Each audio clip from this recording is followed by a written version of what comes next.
हम बेल के सेक्शन देख रहे हैं चैप्टर 35। इसमें 481 देखेंगे और इसके बाद एक एंटीसिपेटरी बेल 482 है वो देखेंगे। इसको देखने से पहले मैं आपको एक बार मेंशन कर देता हूँ कि जो एंटीसिपेटरी का प्रोविज़न है उसमें 4 केस लॉ मैं ऑलरेडी कवर किया हूँ और मैंने अपने फोल्डर में रखा हुआ, आप उसको वहाँ देख सकते हैं। 481 क्या कहता है? बेल टू रिक्वायर एक्यूज, ठीक है। बेल टू रिक्वायर मतलब समझे कि जो बेल दी जाएगी उसमें रिक्वायरमेंट होगा appear before next appellate court. देखिए एक्चुअली में क्या होता है ना, जो लॉ में होता है, अगर आप एक एक शब्द को बहुत ध्यान से पढ़ेंगे तो आपको उसका मतलब तुरंत समझ में आएगा। Next appellate court, next appellate court का मतलब ये समझिए, मतलब जब मान लीजिए कोर्ट ये ट्राई कर रही है, ये कोर्ट जो है आपके अपराध को ट्राई कर रही है, चाहे नॉर्मल कोर्ट हो और चाहे अपीलेट कोर्ट हो। आप जैसे नॉर्मल कोर्ट होगी, बेल रिजेक्ट कर दी तो ठीक है, आप क्या जाएंगे फिर अपीलेट कोर्ट के पास जाएंगे। अब अगर ये अपीलेट कोर्ट आपको बेल देगी तो वो उसमें एक कंडीशन लगाएगी कि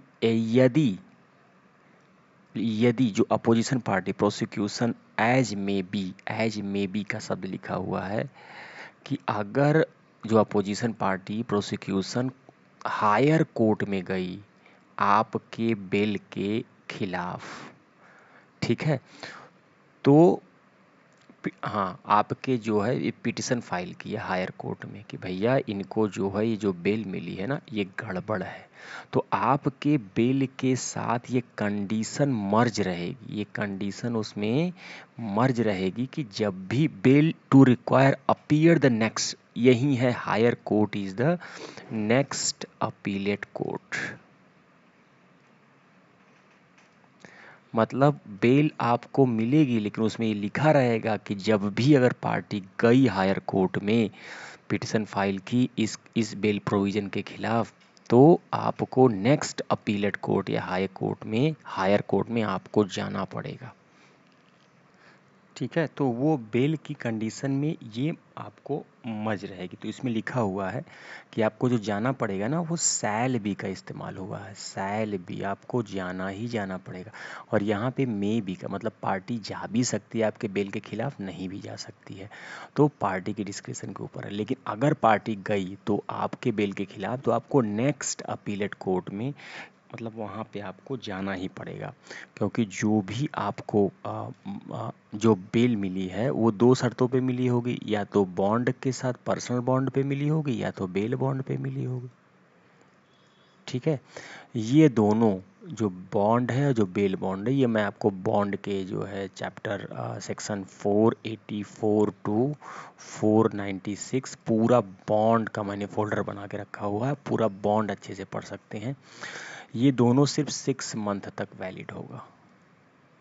ये प्री का क्वेश्चन आप याद रखिएगा कि जो बॉन्ड होता है वो कितने दिन तक वैलिड होता है, ठीक है।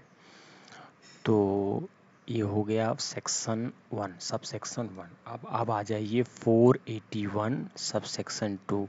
अब कह रहा है कि देखो भाई, अब आप तुम दो बातें हैं कि आप जा भी सकते हो, आप नहीं भी जा सकते हो। ये कौन है? ये कोर्ट आपको ट्राई कर रही है, इसी ने आपको बेल दे दिया है। अगर पार्टी चली गई इसके खिलाफ पिटिशन फाइल कर दी, कहाँ? हायर कोर्ट में, हायर कोर्ट में, या जिसको आप कह सकते हो नेक्स्ट अपीलेट कोर्ट, ठीक है। तो अगर ये गई एज मे बी, ठीक है, और यहाँ पे इस्तेमाल हुआ है कि आपको बेल मिल गई, बेल मिल गई, अब आपको जाना पड़ेगा, ये सैल बी का इस्तेमाल हुआ है। और अगर आप नहीं गए, ठीक है, if accuse fail to appear, तो क्या हो सकता है बताइए? तो आपको जेल जाना पड़ेगा, आपका बेल कैंसिल कर दिया प्रोसीजर, तो आपका जो है सेक्शन 491 बीएनएसएस के तहत बॉन्ड फॉरफिटेड हो जाएगा, आपका बॉन्ड फॉरफिटेड हो जाएगा, आपका खेल ख़त्म, आप जेल जाओगे।